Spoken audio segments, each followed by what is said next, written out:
fastest car is supposed to win, right? That's what racing's all about. As he did during his first win this season at Vegas, Matt Kenseth again held off Kasey Kahne at the line to win Sunday's NASCAR Sprint Cup Series STP 400 at Kansas Speedway. It was a wreckers or checkers kind of day for Joe Gibbs Racing as Kenseth watched all three of his teammates end up in the garage during the 267 laps, while he took the Husky Toyota to victory lane, the third straight driver to do so from the pole. At the beginning of the race, we're so fast, we started up front. I really just ran the bottom the whole time, and I could see the track rubbering up, so I knew people were running other places, so I was really just trying to get information about where people were putting their cars that were running good, because I knew that last run I wasn't going to be able to just sit on the bottom, and we weren't going to win doing that. I knew there was more speed when I watched a 48 and some of them guys earlier in the race make some passes up there, so really just trying to figure that out so I could give Jason the best information I could to hopefully have the car like we needed it then.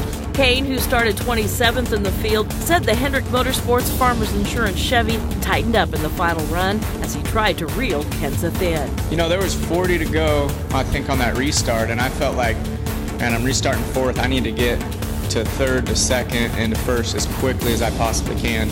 And I was able to get by Jimmy, and then as soon as I got to Truex, I just got to the outside of him and went around him before he could, block that move or anything. And then Kenseth was already gone, so it was, by the time I got to him, it was late in the race. That's not necessarily what I wanted. I hoped I could get there sooner when the tires were fresher and I just had more overall grip. When I got to him, I was sliding around more, so was he, but it was going to be tough to pass at that point in time. Kahne's teammate Jimmy Johnson, who qualified 21st, was running third by lap 80 to make his way to the final step of the podium in the Cobalt Tools Chevrolet. Last 2 days, we've had a comfortable race car, but just didn't have the speed in it for qualifying and for the the fast lap time that you would see in practice sessions, the first lap out.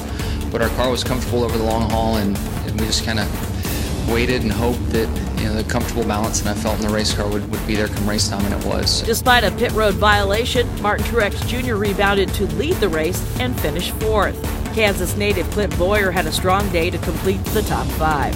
Defending Cup champion Brad Keselowski survived several issues in a gritty sixth-place effort. Jamie McMurray, hanging it sideways at one point, held on for seventh, while Eric Almirola, sporting the STP colors, captured eighth. Johnson remains at the top of the NASCAR Sprint Cup standings. Kasey Kahne's solid performance moved him up to second with a 37-point gap to fill. Keselowski's 25-point Texas penalty bumped him to third, 38 back. Greg Biffle holds at fourth, 47 in arrears, with Dale Earnhardt Jr. just a point behind the Biff in fifth. It's time for some good old Saturday night short track racing next weekend, April 27th, under the lights at Virginia's Richmond International Raceway.